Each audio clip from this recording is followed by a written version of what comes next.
Hai, cara untuk yang bercabang. Jadi dalam program itu memiliki cabang proses. Jadi ada cabang aktivitas.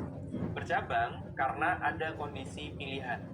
Jadi kalau ada pilihan, itu kan biasanya kita dihadapkan pada kondisi jika ini maka ini. Jadi ada kondisi jika maka. Sehingga kalau digambarkan dengan flowchart itu seperti ini. Jadi ada proses jika yang mana proses kondisi untuk memilih itu disimbolkan dengan belah ketupat.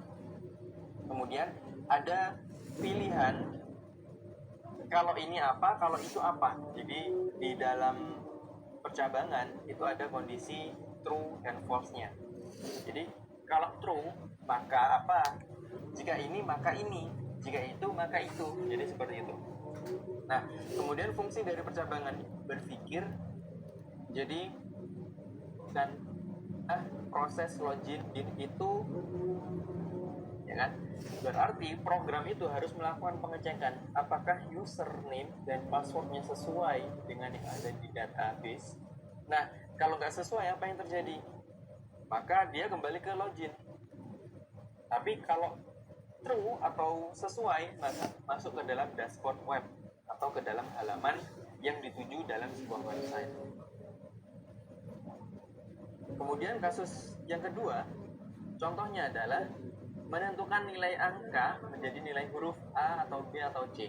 Jadi ketika mahasiswa mendapat nilai, misalkan 80, 90, 100, 70, nah itu dikonversi menjadi sebuah nilai. Apakah dia mendapat A, B, C, D, dan seterusnya.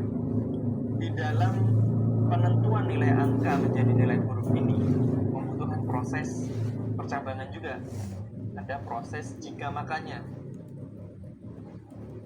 Jika nilainya 81 sampai 100, maka nilainya A kalau kondisinya benar. Bagaimana kalau salah?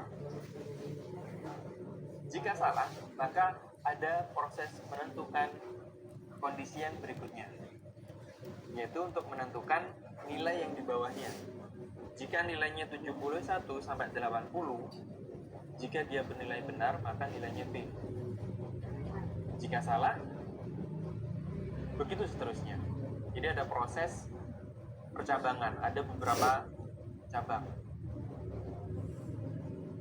Nah, contoh kasus yang ketiga, misalkan menentukan diskon belanja pada total jumlah belanja tertentu.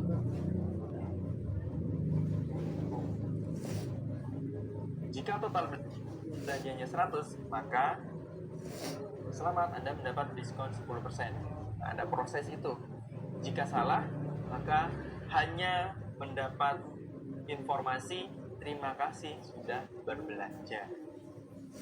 Nah, jadi seperti itu. Dan banyak lagi kasus-kasus di dalam penerapan percabangan. Misalnya, menentukan bilangan ganjil dan genap. Untuk bilangan jika ini maka ganjil, dan membuat tahu ya, misalkan tekan bintang belakang untuk ini, tekan 2 untuk ini. Kemudian contoh berikutnya mengkonversi satuan bergram bagaimana. Kemudian contoh satuan panjang, 1 kilo berapa meter. Nah, itu ada proses di situ. Entah itu nanti dia memilih dari kilometer ke meter atau dari meter ke senti dan seterusnya.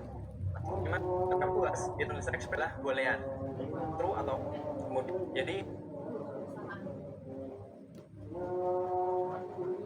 bahwa lolos.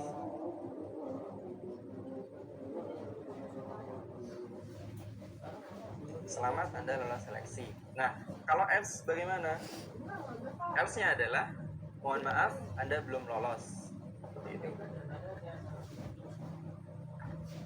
Nah, pada bagian ini adalah pengecekan untuk jenis kelamin laki-laki atau L. Nah, di bagian else di sini kita isikan dengan else if. If-nya adalah jenis kelamin perempuan, P. Baru kita isikan lagi dengan if tinggi lebih dari sama dengan 155 diberikan informasi selamat Anda lolos seleksi. Else-nya sama dengan ini. Nah, kemudian kita jalankan. Jenis kelamin L, inputkan tinggi 170. Kemudian informasi selamat Anda lolos seleksi. Bagaimana dengan yang P?